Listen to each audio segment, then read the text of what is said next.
So to give an overview of what it's about, when you play the game, you get matched against other players based on your skill level, which is measured by the ARP score over here.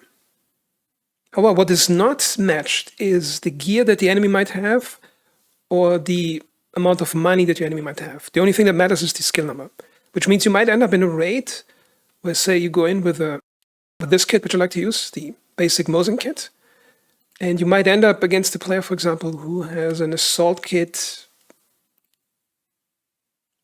a G36, and much better body armor than you have. Now, is that fair or unfair? And I think it's I don't care about the fairness. It's supposed to be asymmetrical like that, because I think that what makes the original game from Escape from Tarkov also special, because like in the base game, you can make the choice: do you want to spend an expensive kit to have a higher chance of surviving the raid or winning the arena match? Or will you underspend, take a really cheap kit, not lose much, but have a lower chance of surviving? Or do you want to take something in the middle?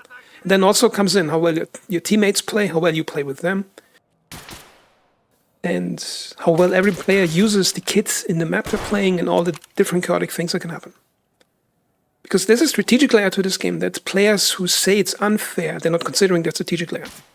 And I think it's a beautiful strategic part of the game that shouldn't be removed for the sake of quote-unquote fairness. I remember playing or watching the DreamHack tournament yesterday before the arena was released. And it was actually quite boring to watch because everybody had these MP9 kits with huge suppressors on. And absolutely everybody had the same kit. And it felt really boring. But then when I played the game myself, I noticed, wait a minute, it's actually quite fun. Going into a raid, and the first thing I do is usually look around what my teammates have, and you have this crazy wild selection of gear levels and different weapons. And I think that is what makes the game interesting. And if you look at the prices over here, for example, I recently won a match. I played Bushido to grind that, to unlock the next one. And you can see here, it's a really basic Mosin kit. And it really particularly nice match where I had, I think, a 10-to-1 KD ratio. Went really well for me. And I won the match and I made 140,000 rubles. Well, I lost a few matches before that, and every time I lost, that's the price I had to pay every time I go into the raid for that thing. And now the next more expensive kit in that tree is 89,000. That's an SV98 with better ammo and same caliber, and better body armor, and a better submachine gun. So of course I have a better combat survival chance if I pick that kit, but it's going to cost me almost twice as much. And I think when you go to the further down the tree, I think it's going to be much more expensive after that. So I think the game should preserve that asymmetrical, quote-unquote, unfairness, because it rewards players for making a string of really good decisions in previous raids. So what I mean by that is that a player who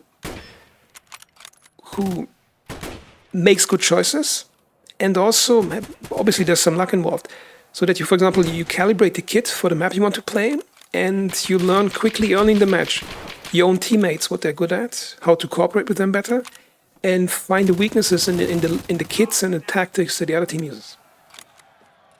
So for example, on that match I just mentioned where I won 10-to-1, what was really amazing for me is that I basically went to that sniper tower and I kept sniping from a distance. And not once in the match the enemy was able to hit me up there, because most of them invested in high-end, close-range, rushing, submachine gun, assault rifle kits. So I was able to dominate from the top of the tower, shooting at the enemies all the time. And at some point they learned that I was always in the tower, so they stopped even showing themselves to me. However, that forced them into other certain areas where my friends were waiting for them. So my team worked better than the other team, and we won the thing like that.